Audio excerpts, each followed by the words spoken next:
This is my sketchbook when I started, and this is how I used to draw trees back then. And these are all tree sketches from my sketchbook. And here it is. This is the recent one. In this video, I will show what sort of practices that I did that led me to achieve the output that I wanted. My go-to drawing method was with pen and wash, just because that kept me stay in the shape while painting with watercolor. I will release some other videos on how to draw some advanced trees so that you can go along. The first thing is you need to understand the basic shape and how to use your brush and wash technique or some other techniques to draw some simple trees. So this is for the beginners, this is not for the advanced level. So what I did here is I did a pen drawing of a simple tree. I did some little bit of hatching in there. I will build up the details and then I'll go from there. I will do the watercolor washes on top of these ones. This is a water resistant pen, so even if you put the watercolor wash, nothing will happen. It should be fine. Ink will not smudge. I will try with synthetic hair brush, and I will use the side of the brush, and I'll make it an autumn tree, so just make it kind of orangish or reddish or warm color. And also one technique you can see, you can, to create some texture, you can push the brush like that, and that will create some sort of texture. And then drop some burnt sienna color for some darker value for those shadowy areas where your hatchings are. Then what you do, you just simply with the darker value, you just draw your tree stem and probably do some little bit of shadow and the grasses and all other stuff. Now let's get some green. I will use cobalt blue with cadmium yellow, and that creates a nice green. And I will use the side of the brush. The first stroke I will draw one side of the tree, and I will then with the second stroke I will use a little bit of cadmium yellow more, and I will draw other side of the tree. So just two sort of brushwork, and then with neutral tint I will draw the tree trunk and stems and all other stuff. As this is a very beginner level, so you don't need to be fussy about this one. Just make sure your value is right. So all I'm doing now, using some cobalt turquoise for some shadowy part of the tree. I'll just drop these colors, and you can see with a wet in wet technique how the waters are painting by itself.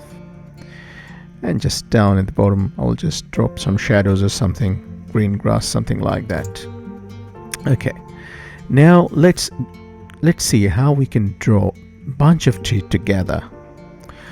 With the side of the brush, I will use the same paint. With the side of the brush, I will just brush on the paper, just a random mark, and I'll drop some cobalt turquoise with neutral tint mix for the darker part and shadow. As you can see, this wet in wet technique also painting by itself. Now I can drop more shadows and make sure the value is correct. The value means how dark the shadow part will be.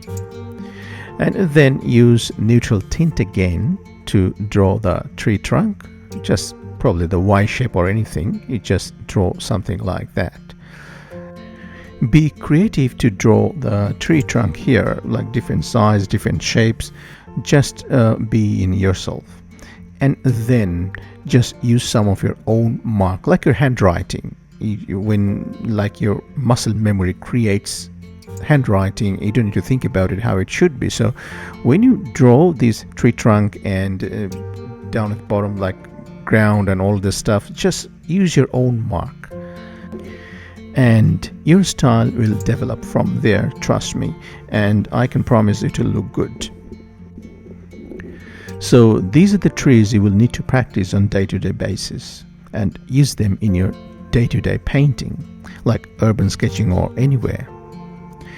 Okay, now let's do something different, some scenery or something like that. I will use French ultramarine and I will draw a range of mountain just with a simple shape, and I will use some water there to make sure the paint rolls down. I will use some darker green with mixed of ultramarine blue with cobalt turquoise and hint of Chinese white. For foreground, I will use bit of raw sienna and tiny hint of leftover ultramarine. And I will just draw the foreground from top to bottom. And then I will add some neutral tint with the previous green mix and drop them. And you will start to see those wet on wet effect, beautiful effect that created impression of forest and trees just down the mountain. You may accidentally leave some wet paper there, like small little mark. Don't fill them up, leave them as they are. You will thank yourself for those later on. They can be used as reflected rooftop seen from the far. You can use them later on. You can try building some values surrounding those small little houses. With the help of your pointed tip of your brush, get some more darker value with mix of cobalt green and neutral tint. Use them to draw the tree trunk and some random marks. As I said, just use random marks without thinking of anything extra. I'm just doing some random mark on the foreground just to break the monotonous foreground, and I sprayed some water on there to make some texture. This is a thing you can do. It creates a beautiful texture, but you need to make sure your paint is still wet. So as you can see, the water textures there that created a beautiful effect.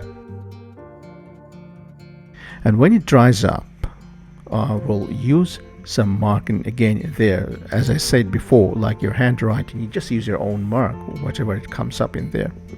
In the end, I found a couple of white spaces I left there,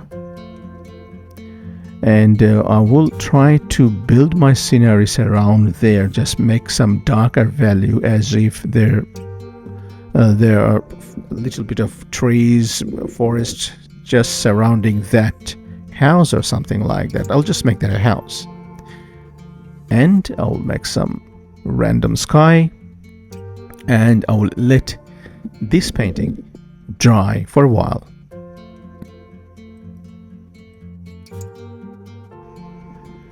I will do some finishing touching here. I'll add some burnt sienna, make some little bit darker in the foreground. I think the foreground is a bit lighter, so I'll just make it a bit of darker with some water, with sort of glazing. And I will use those houses. I will use some smokes. I will use some Chinese white here and there to create mood. And that's how I will finish it off. So we have learned today different techniques of painting trees and how we can use them in a landscape. Hope you liked it. Let me know in the comments if you like more detailed trees next. Thank you.